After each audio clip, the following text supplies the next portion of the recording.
Good evening to all.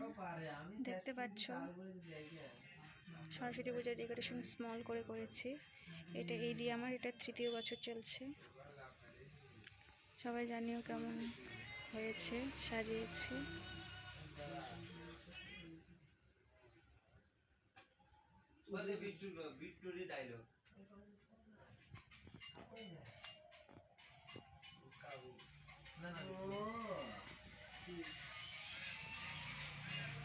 অনেক কষ্ট করে সব আসছিল ইনাটিনের সঙ্গে,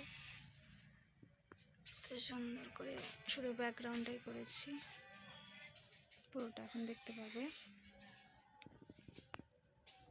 দেখছো।